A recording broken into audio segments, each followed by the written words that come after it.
На канале Таро Испирационе я решила создать рубрику «Это интересно». Левитация – это возможно?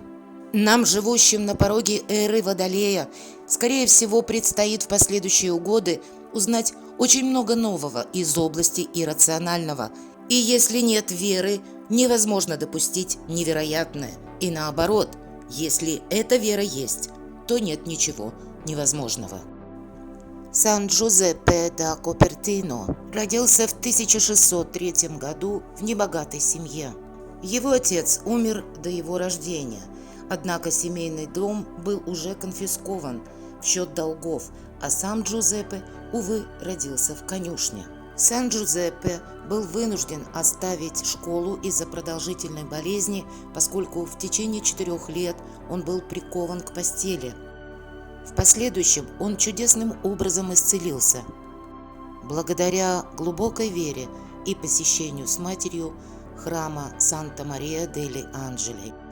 Однако после чудесного исцеления один из кредиторов добился того, что Джузеппе был обязан, поскольку он был единственным сыном Феличе и Франчески, по достижению совершеннолетия работать без оплаты в счет долгов.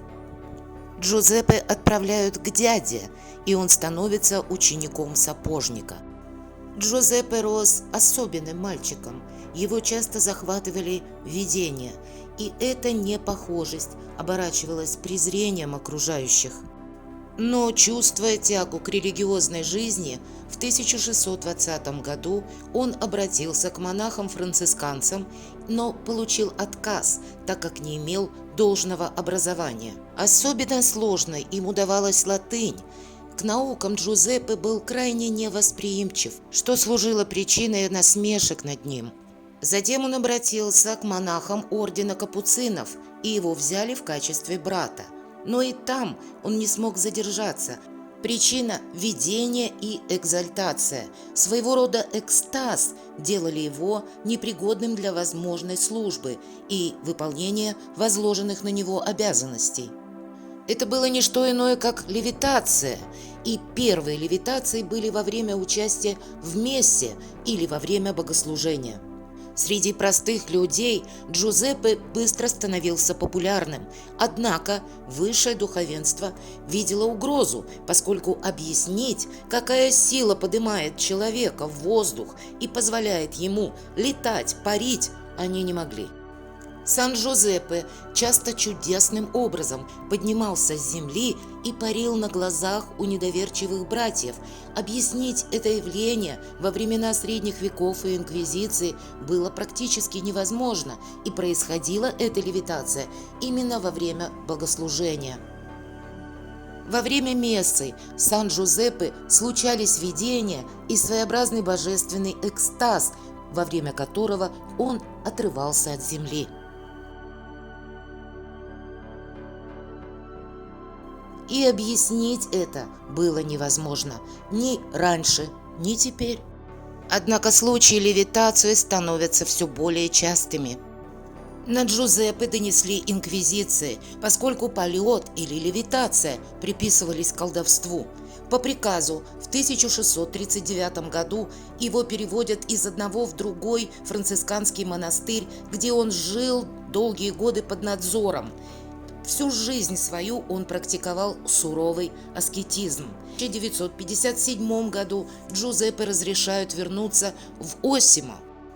Отвергнутый, он возвращается и уговаривает монахов местного монастыря позволить служить ему в конюшнях. Монахи согласились, и после нескольких лет тяжелейшей работы он завоевал уважение к себе. Монахов поражала искренность Джузеппе, простота жизни и преданность. В 1625 году он был принят в орден, а в 1628 был рукоположен в священники.